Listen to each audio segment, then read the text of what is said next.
もし私たちが普段何気なく行っている営みのすべてが何一つ消え去ることなく宇宙の虚空のいずこかに記憶され時空を超えて未来の世代に伝えられてゆくとするなら、私たちは今自分が選んでいるこの道をこれからもそのまま歩み続けるでしょうか。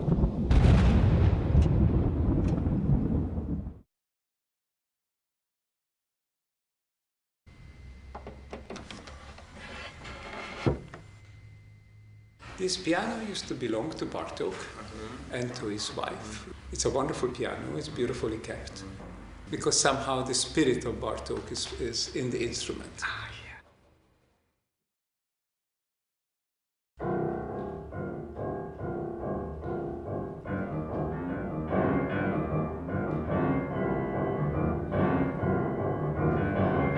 Now a world-renowned philosopher and scientist, in his youth, Dr. Ervin Laszlo was a brilliant pianist.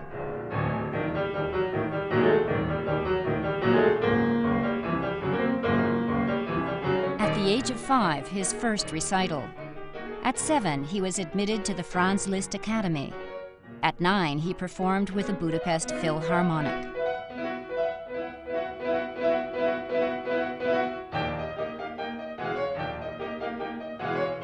At 15, Laszlo was awarded the Grand Prix at the Geneva International Music Competition.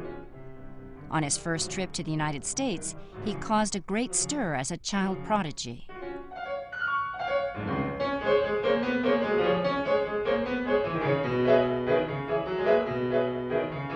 In his late 20s, while still performing, Laszlo studied physics and philosophy at Columbia University. He later received a doctorate for his thesis on systems philosophy.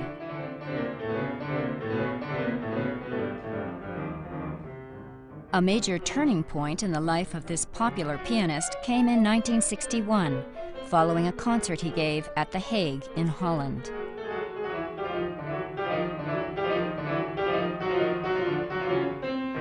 The change in my life, of my vocation really, came about through a series of accidental events. After I finished playing a recital, and the gentleman next to me started talking about philosophical questions, issues of how we understand society, what is the relation of society to nature, what about the future, and so on. And of course, by this time, for several years, I have been always traveling with my notebook. I wrote by hand. I wrote down my thoughts. And I did it for myself. Then he asked me if I made some notes, and I said yes. And I gave it to him. Then I started talking with other people, and the next time I looked around, he was not there anymore, you know. And I didn't know who he was, this gentleman. So next morning, my breakfast, almost at the same table as we were sitting the night before, this gentleman showed up with his notes under his arm, and he said, I'm an editor of a publishing house, and I read it, and this publishing house would like to publish it.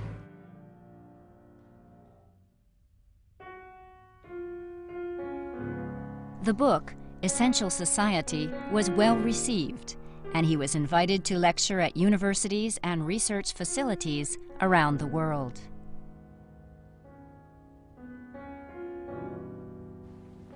Dr. Laszlo ended his career as a concert pianist at the age of 33, setting out on a new path as a researcher and teacher at Yale University.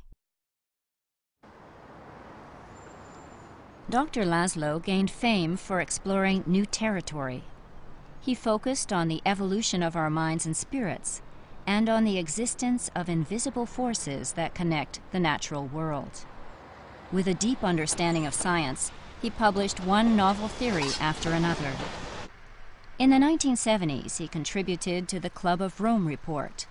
In the 80s, Dr. Laszlo devoted his energies to world peace and economic development as a director at the UN Institute for Training and Research.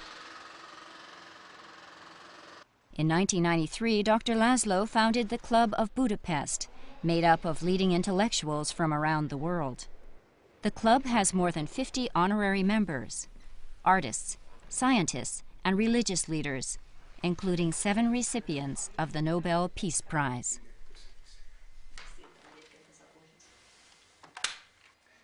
Köszönöm szépen. Viszont hallásra. So we have here, going from below, is Sir Arthur Clarke, who wrote the 2002 Space Odyssey. And he is, of course, supporting, and he has written a preface also to our report. During his tenure at the United Nations, Dr. Laszlo resolved to establish this club. Meeting with politicians and ambassadors, he came to feel deeply that to overcome the crises we are now facing, the spirits of individuals must be enlightened. He called upon artists, scientists, and religious leaders with their rich sensitivity and powers of persuasion. For many years he lived here. We have several former presidents, like Gorbachev, like Václav Havel. Of course, everybody knows the Dalai Lama. Together with him, we have written the Manifesto on Planetary Consciousness.